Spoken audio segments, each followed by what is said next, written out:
नमस्कार, देवभूमि दिन भर देख रहे हैं आपके साथ मैं हूं ऋतु। बुलेटिन की शुरुआत करेंगे। उत्तराखंड में 3 आईपीएस अफसरों का तबादला किया गया है। प्रदीप राय अल्मोड़ा से हटाए गए हैं। बड़ी खबर आपको बता रहे हैं। रचिता जुयाल बनी है एसएसपी अल्मोड़ा। एसएसपी अल्मोड़ा प्रदीप राय 40वीं वाहिनी हरिद्वार आए। पुलिस मुख्यालय से अमित श्रीवास्तव एडीसी गवर्नर बने हैं। बड़ी खबर आपको बता रहे हैं। इस वक्त उत्तराखंड की सबसे बड़ी खबर, उत्तराखंड में 3 आईपीएस अफसरों का तबादला किया गया है। प्रदीप राय अल्मोड़ा से हटाए गए हैं और इसी के साथ साथ आपको बता दें, रचिता जुयाल एसएसपी अल्मोड़ा बनाई गई हैं। एसएसपी अल्मोड़ा प्रदीप राय 40वीं वाहिनी हरिद्वार आए और ये 3 आईपीएस अफसरों के तबादले किए गए हैं। बड़ी खबर आपको बता रहे हैं।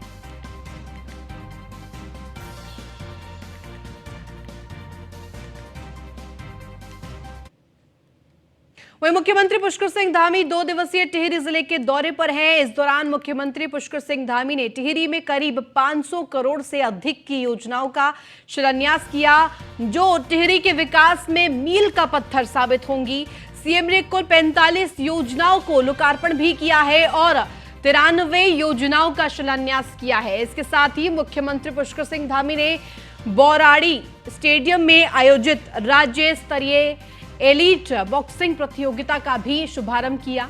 वहीं सीएम धामी ने प्रधानमंत्री ग्रामीण आवास योजना के 1120 लाभार्थियों को धनराशि का डमी चेक और ऑनलाइन पैसा ट्रांसफर किया। अपने संबोधन में सीएम धामी ने कहा कि भारत को G20 बैठकों की अध्यक्षता की जिम्मेदारी मिली है। ये देश के लिए गौरव की बात है। उत्तराखंड के पहले G20 बैठकों के 2 कार्यक्रम मिलत थे, लेकिन राज्य सरकार के अनुरोध पर अब उत्तराखंड को 3 बैठकों का कार्यक्रम मिला है। वहीं उन्होंने कहा कि आज टिहरी को आगे बढ़ाने के लिए प्रत्येक व्यक्ति सरकार के साथ चल रहा है।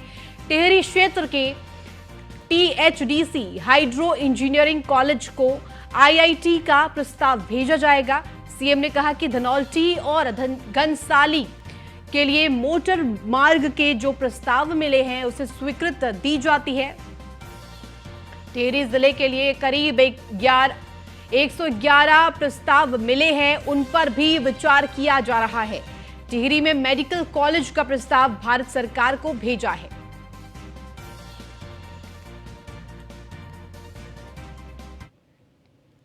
उत्तराखंड में इस साल आयोजित हो रही चारधाम यात्रा में राज्य के पशुपालन विभाग के मंत्री सौरभ बहुगुणा ने भी बड़ी तैयारी की है।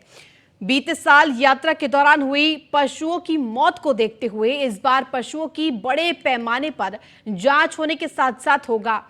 आपको बता दें कि यात्रा में बड़ी संख्या में बिजनौर और दूसरे जिलों से भी घोड़ा खच्चर स्वामी यात्रा रूट पर आते हैं। बाहर से आने वाले पशुओं की रूटीन रेगुलर जांच भी होगी और जांच में अनफिट पाए जाने वाला पशु बाहर कर दिया जाएगा।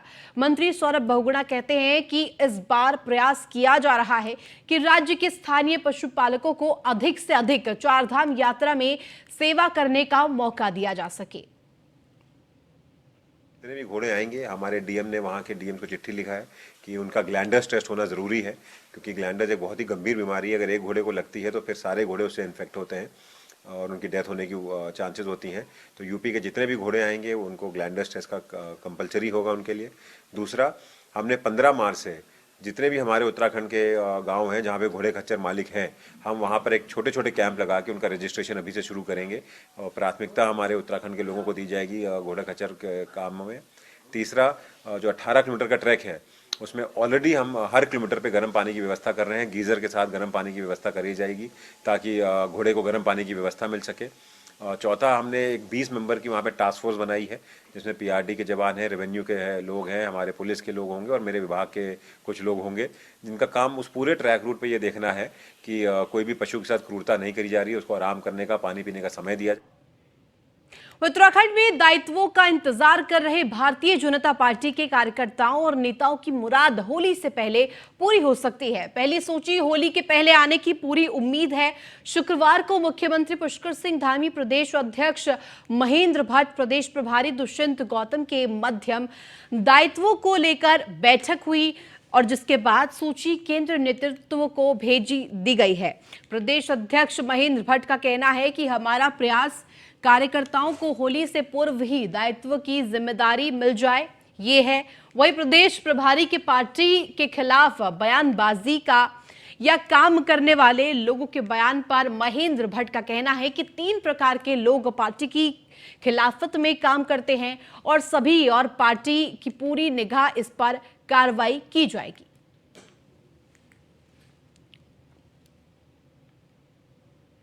हम लोग 2-3 बैठकें पहले हो चुकी। कल हमारे प्रदेश के प्रभारी आए हुए थे, मुख्यमंत्री हम सब लोगों की चर्चा हो गया और हमने नाम केंद्र को भेज दिए हैं और मुझे लगता है 2 या 3 चरणों में अलग अलग घोषणाएं होंगी, क्योंकि इसमें सब प्रकार के मानक पुराने कार्यकर्ता विषय रखा है, उम्र का भी रखा है। इसके साथ साथ ऐसे अनेकों कार्यकर्ता पिछले चुनाव नहीं लड़ पाए थे, उनके नाम भी हैं। कुछ हमारे पदाधिकारी भी रूप में चाह रहे हैं कि भाई हमको सरकार में दायित्व में लिया जाए।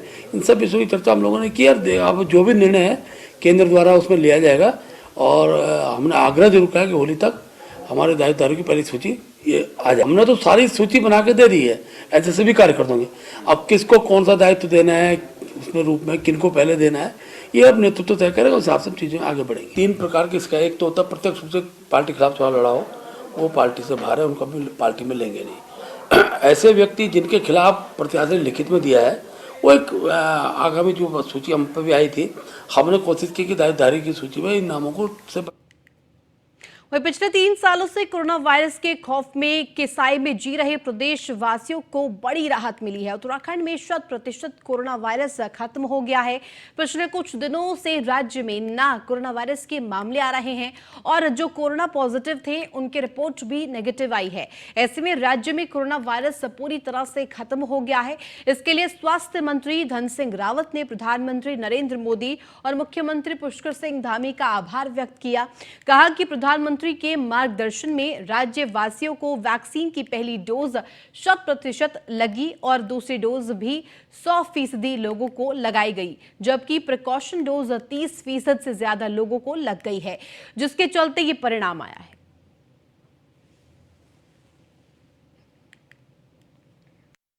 मैं सबसे पहले तो देश के यशस्वी प्रधानमंत्री जी को और देश के स्वास्थ्य मंत्री जी को और अपने प्रदेश के मुख्यमंत्री जी को बधाई देना चाहता हूं कि हमारा राज्य अब 100% जो है कोविड मुक्त हो गया है और एक भी केस हमारे राज्य में अब नहीं है। इसकी मुख्य वजह यह है कि हमारे प्रदेश में वैक्सीन की पहली डोज 100% लोगों पे लग गई है, दूसरी डोज भी 100% लोगों पे लगी है और जो प्रिकॉशन डोज है वो भी 30% से ज़्यादा लोगों पे हमारे राज्य में लगी है। और मैं ये कह सकता हूँ कि कोविड मैनेजमेंट में जितना काम देश के प्रधानमंत्री जी ने किया है, हमारे मुख्यमंत्री जी ने किया है, हमारी सरकार ने किया है, अन्य देशों को और राज्यों को भी इसकी जो है वो सीख लेते। वह केंद्रीय वन एवं पर्यावरण विभाग ने उत्तराखंड की 4 नदियों में खनन की अनुमति दे दी है। उत्तराखंड में गौला, कोसी, दाबका और शारदा नदी में अगले 5 साल तक खनन की अनुमति प्रदान की गई है।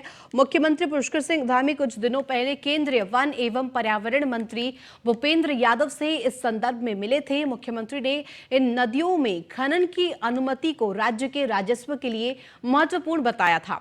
सचिव खनन डॉक्टर पंकज पांडे ने इस बारे में जानकारी दी है कि इन 4 नदियों में अगले 5 साल तक खनन की अनुमति दी गई है, जिससे राज्य के राजस्व में भी बढ़ोतरी होगी। गौला नदी इसके माइनिंग की जो है सबसे बड़ा लॉट है जो हमारे प्रदेश में है। तकरीबन 1500 हेक्टेयर जमीन है जिसे पिकिंग होती है, चुगान होता है, तो और काफ़ी बड़ा रेवेन्यू सोर्स है वो नदी हम लोगों के लिए। तो उसका टर्म खत्म हुआ था तो माननीय मुख्यमंत्री जी ने बात करके उसको 1 महीने के लिए एक्सटेंड करवाया था और हमारा प्रस्ताव 5 साल के लिए रिन्यूअल के लिए पेंडिंग था भारत सरकार में, वो वहाँ से सहमति मिल गई है। तो निश्चित रूप से प्रदेश के लिए, क्योंकि गौला नदी खुद और बाकी जो 3 और नदियाँ हैं, इन 3-4 के मिलने से जो हमें पर्यावरण की स्वीकृति मिली है उससे रेवेन्यू में काफ़ी वो होगा और जो लोकल इकोनॉमी है, काफ़ी सारे लोग जो वहाँ रहते हैं, जो ट्रक चलाते हैं या जो लेबर हैं, वो उस पर डिपेंड करते हैं।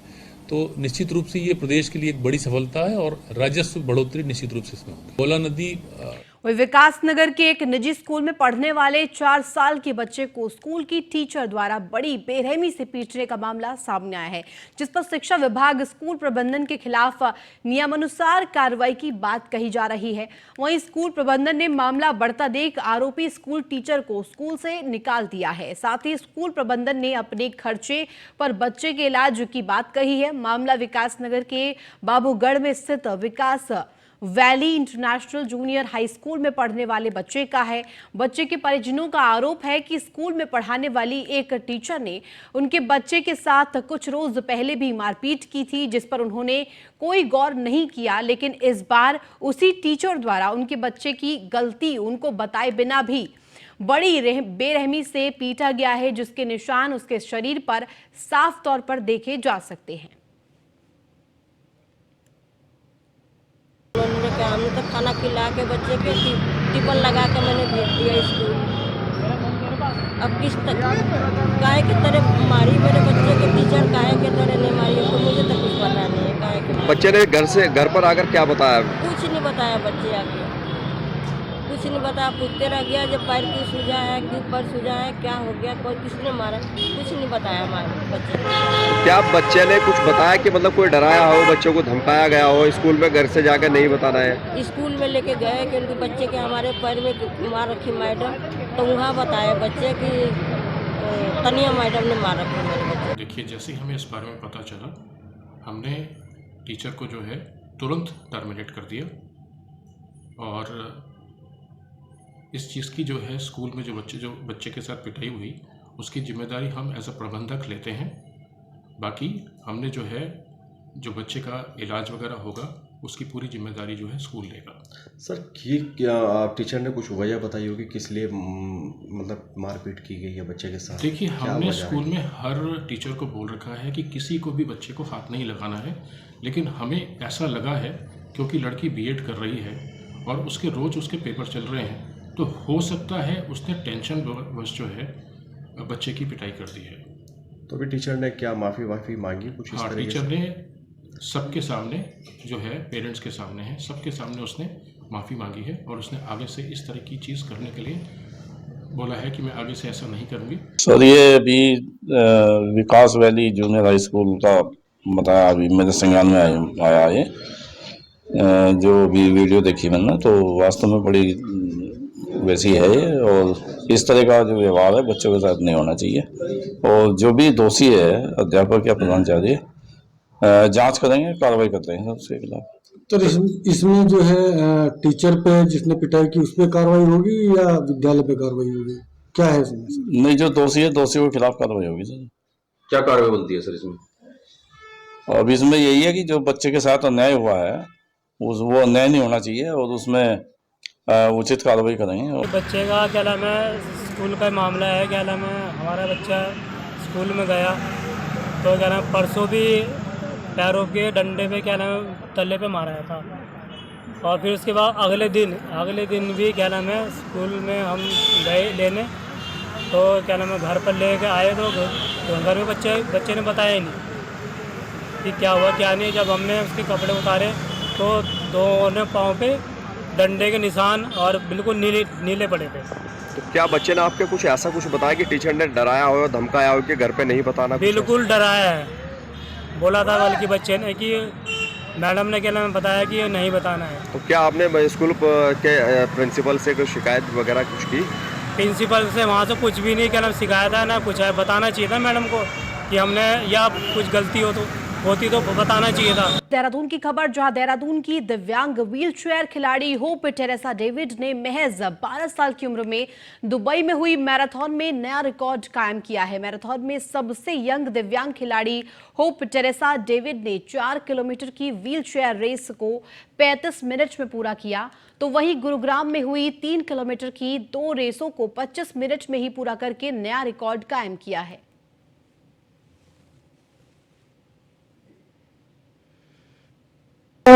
सी government is doing very good. Government बहुत लास्ट कुछ सालों में गवर्नमेंट में बहुत अच्छा कर रही है। गवर्नमेंट थोड़ा इन्वॉल्वमेंट और चाहते हैं, जैसे कि जो हमारा सबसे बड़ा चैलेंज अभी है कि हमारा एज बार है कि हम 14 इयर्स एंड अबव होने चाहिए नेशनल गेम्स खेलने के लिए, but as per International Paralympic Committee, the rules are you should be 14 years of age to play international games.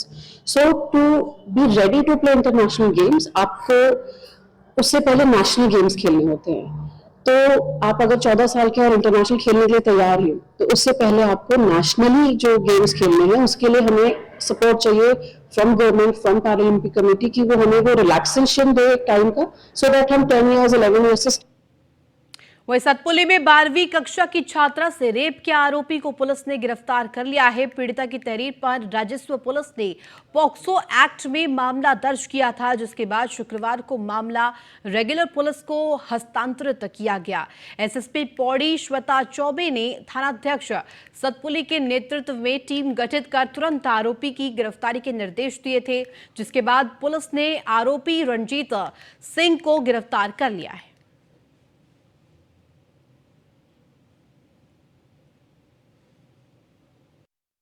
मौद Singh पट्टी के अंतर्गत तहसील सतपुली के क्षेत्र में ये घटना घटित हुई है और इसमें एक नाबालिग लड़की थी जिसके साथ में एक मिस्त्री ने इसके साथ घटना को जो है अंजाम दिया है, जिस पर राजस्व क्षेत्र में मुकदमा दर्ज हुआ है और उसके बाद ये विवेचना तुरंत जो है पुलिस को ट्रांसफ़र की गई है और पुलिस ने 24 घंटे से पूर्व ही इसका जो है अनावरण किया है और मुलजिम को अरेस्ट कर दिया गया है और उसके बाद उसको जो है जेल भेजा गया है। धाराएं 376 3/4 पोक्सो। वहीं उधम सिंह नगर के किच्छा कोतवाली क्षेत्र में एक गेहूं के खेत में शव मिलने से हड़कंप मचा हुआ है। ग्रामीण जब खेत में पहुंचे तो शव को देखा और तुरंत पुलिस को फोन किया। पुलिस ने वहां पहुंचकर कट्टे को खोला और शव को पोस्टमार्टम के लिए भेजा गया। पुलिस को शक है कि हत्या करने के बाद शव को कट्टे में बंद कर गेहूं के खेत में फेंका गया। फिलहाल व्यक्ति की पहचान कराने की कोशिश हो रही है। मृतक के शरीर पर घाव के निशान भी हैं। ज्ञात शव की सूचना थी, जिसके आधार पर पुलिस टीम यहां पर पहुंची है और हम लोग इसमें बेसिकली आइडेंटिफिकेशन का काम अभी कर रहे हैं और हमने जो शव है उसका निरीक्षण किया है और निरीक्षण के बाद उसमें पंचायतनामा भरने की कार्रवाई जारी है। यहाँ पर पंचायतनामे के बाद इसमें पोस्टमार्टम कराया जाएगा, जिससे मृत्यु के कारणों की सही जानकारी हो पाएगी। साथ ही हम लोगों ने डॉग स्क्वाड भी यहाँ पर बुलाई थी, तो कुछ हमें ट्रेस मिले हैं यहाँ पर, जिसके आधार पर हम लोग आगे काम कर रहे हैं और FSL टीम को भी बुलाया गया है और FSL टीम के द्वारा यहाँ पे साइंटिफिक एविडेंस का कलेक्शन कराया जाएगा और फिलहाल इनकी शिनाख्त के हम लोग प्रयास कर रहे हैं। जैसे शिनाख्त हो जाती है और जो तथ्य प्रकाश में आते हैं उसके हिसाब से अग्रिम कार्रवाई की जाए।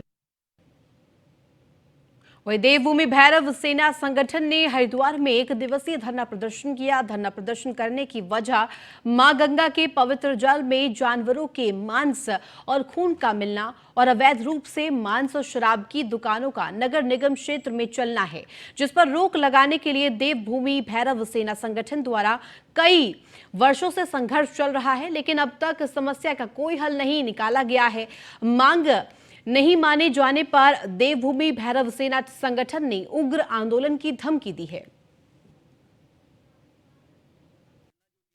मांस और मांस जो हमारी धर्म नगरी में अवैध रूप से मांस की दुकानें चल रही हैं, जिन पर हमारी सरकार कोई एक्शन नहीं ले रही है और ये सरकार और प्रशासन के मिलीभगत से चल रहा है। जितना भी मांस का वेस्टेज, खून, मांस के टुकड़े वो गंगा में दिन रात बहे जा रहे हैं और हमारी सरकार, जो भाजपा सरकार कहते हैं कि हम हिंदूवादी सरकार हैं, इसमें वो कोई एक्शन नहीं ले रही है।